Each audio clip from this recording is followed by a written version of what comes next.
Solapur railway विभागाने दिली आहे आधुनिक तंत्रज्ञानाची जोड। QR कोड स्कॅन करत रेल्वे तिकिटाचं पेमेंट करता येणार।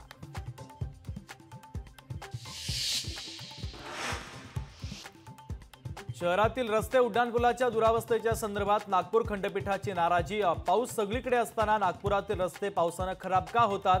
प्रशासकीय विभागाकडे नागपूर खंडपीठाची विचारणा। केंद्रीय मंत्रिमंडळाची चांद्रयान-4च्या मोहिमेला मंजुरी। इस्रोकडे अंतराळयान विकसित करण्याची आणि मोहिमेची जबाबदारी।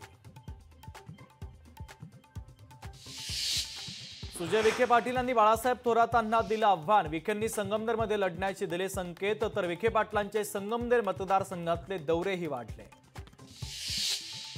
नागपूर शहरातील अनेक भागात उद्या पाणीपुरवठा बंद राहणार। दक्षिण, उत्तर आणि पूर्व नागपुरातील अनेक भागात पाणीबाणी। पुण्यात ध्वनी पातळीच्या मर्यादा ओलांडून मिरवणूक, ध्वनी प्रदूषण रोखण्यासाठी आवाहन करत डीजे जोरात वाजल्याचं स्पष्ट। बीडमध्ये पावसानं खरीप पिकांचं अतोनात नुकसान। काही ठिकाणी पंचनामे झाले असले तरी शेतकरी मात्र मदतीपासून वंचित। पालकमंत्री चंद्रकांत पाटील यांनी अमरावती जिल्ह्याचा दौरा करून ओला दुष्काळ जाहीर करावा। खासदार बळवंत वानखडे यांची पालकमंत्री चंद्रकांत पाटलांकडे मागणी। केंद्रीय मंत्री अमित शहा घेणार विदर्भातील जागांचा आढावा। 23 सप्टेंबर रोजी कोर कमिटीच्या सदस्यांसोबत संवाद साधण्याची शक्यता। बुलढाण्यामध्ये आज लाडकी बहीण योजनेचा कार्यक्रम। मुख्यमंत्री उपमुख्यमंत्र्यांच्या उपस्थितीमध्ये होणारा कार्यक्रम।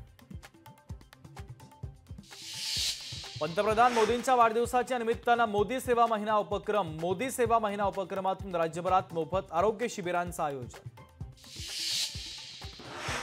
राज्य लोकसेवा आयोगाची 23 सप्टेंबरला बैठक। एमपीएससी परीक्षांच्या वेळापत्रकावर चर्चा होणार। रखडलेल्या परीक्षांच्या तारखा जाहीर होण्याची शक्यता। महाराष्ट्रातील राजकारण आता रंगमंचावर। चित्रपटानंतर मुख्यमंत्री शिंदेंच्या जीवनावर आधारित नाटक येणार।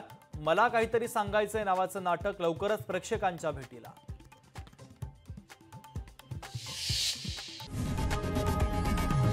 लोकशाही मराठी ऐका, पहा, जागरूक रहा।